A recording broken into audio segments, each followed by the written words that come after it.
বাবা বৈদ্যনাথ ধাম মহাদেবের 12টি জ্যোতির্লিঙ্গের মধ্যে অন্যতম একটি জ্যোতির্লিঙ্গ, যেটি ঝাড়খণ্ড রাজ্যের দেওঘর জেলার দেওঘর শহরে অবস্থিত।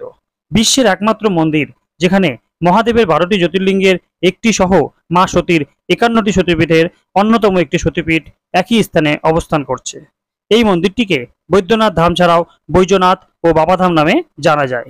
আজকের এই ভিডিওতে আপনারা জানবেন এই বৈদ্যনাথ ধামে কিভাবে খুব সহজেই আপনারা পৌঁছতে পারবেন, কোথায় থাকবেন, কি খাওয়া দাওয়া করবেন এবং মন্দিরের পুজো দেওয়ার নিয়মই বা কি, আর এই মন্দিরের আশপাশে কোন কোন জায়গা ঘুরবেন। চলুন তাহলে ভিডিওটি শুরু করি। প্রথমেই বলি এই বৈদ্যনাথ ধামে আপনারা কিভাবে পৌঁছবেন। সব থেকে সোজা পথ হলো ট্রেন। জেসিডি হলো এখানকার মেন স্টেশন, তবে দেওঘর স্টেশনেও আপনারা আসতে পারেন। সমস্ত জায়গা থেকে এখানকার রেল কানেক্টিভিটি খুব ভালো। জেসিডি স্টেশনে নেমে 6 কিলোমিটার টোটো বা অটো করে 40 টাকার ভাড়া দিয়ে আপনারা চলে আসতে পারেন দেওঘরে। আর যদি কেউ দেওঘর স্টেশনে নামেন সেক্ষেত্রে 3 কিলোমিটার পথ 20 টাকার ভাড়া দিয়েই আপনারা পৌঁছে যেতে পারেন দেওঘর শহরে। আর যারা সড়কপথে আসবেন তাদের ক্ষেত্রে বলি, দেওঘর শহর ভারতবর্ষের সমস্ত রাজ্যের সঙ্গে সড়কপথে যুক্ত। দেওঘর শহরের আশপাশে রাজ্যের শহর থেকেও ডাইরেক্ট বাস পেয়ে যাবেন এখানে আসার জন্য। আর যদি আপনারা ফ্লাইটে করে আসতে চান তবে দেওঘর শহরে রয়েছে দেওঘর এয়ারপোর্ট, যেটি মন্দির থেকে 12 কিলোমিটার দূরে অবস্থিত। এয়ারপোর্ট থেকে অনায়াসেই অটো বা ট্যাক্সি করে মন্দিরে পৌঁছে যাবেন। এবার বলি কোথায় থাকবেন। আপনারা টোটো বা অটো নিয়ে একদম মন্দিরের সামনে চলে আসবেন।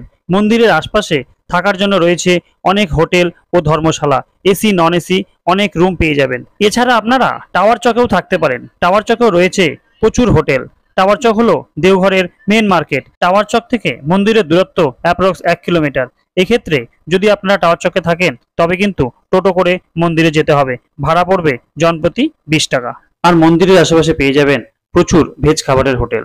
এখানে আপনারা ভাত, ডাল, রুটি, আলু পরোটা, সবজি, আচার, দই ইত্যাদি আপনাদের পছন্দের মতো খাওয়া দাওয়া পেয়ে যাবেন। পুরো মন্দির চত্বরের আশপাশ এলাকায় কোথাও কিন্তু আপনি নন ভেজ পাবেন না। এবার বলি বাবা বৈদ্যনাথ জ্যোতির্লিঙ্গ দর্শন কিভাবে করবেন। দর্শনের সময়সূচি হলো ভোর 4টা থেকে দুপুর 3টে ও সন্ধ্যা 6টা থেকে রাত্রি 9টা পর্যন্ত।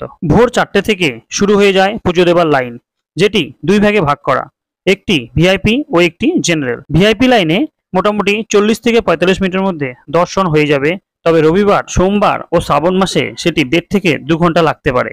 আর জেনারেল লাইনে বাবা বৈদ্যনাথ জ্যোতির্লিঙ্গকে দর্শন করতে সময় লেগে যাবে 4 থেকে 5 ঘন্টা।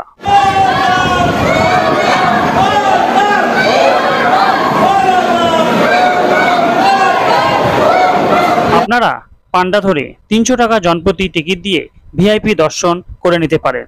ভক্তি ভরে বাবার পুজো দিন। আপনাদের নিয়ে আসা জল, ফুল, বেলপাতা দিয়ে সুন্দর করে শিবলিঙ্গে জল ঢালুন।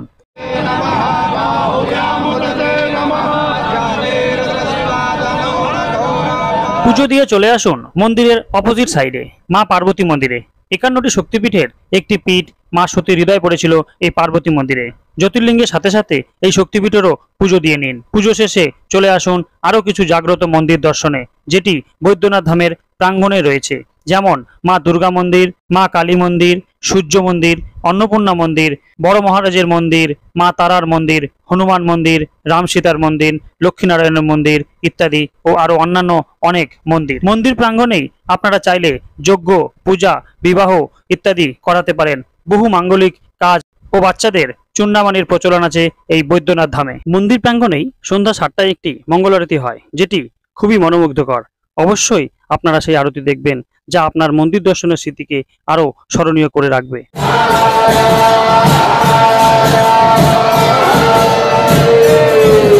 এবার বলি দেওঘর এসে সাইট সিনে কি কি দেখবেন। 1000 থেকে 1200 টাকা দিয়ে একটি অটো রিজার্ভ করে নিতে পারেন এবং দেখে নিতে পারেন একটু দূরের বাসুকীনাথ মন্দির, ত্রিকুট পাহাড়, তপবন, নওলাক্ষা মন্দির, অনুকূল আশ্রম ইত্যাদি। আশা করি এই ভিডিওটি দেখে আপনাদের বৈদ্যনাথ ধাম ঘুরতে কোনো অসুবিধা হবে না। ভিডিওটি ভালো লাগলে একটি লাইক করবেন, চ্যানেলটিকে সাবস্ক্রাইব করে রাখবেন ও বন্ধুদের সাথে শেয়ার করবেন। ধন্যবাদ।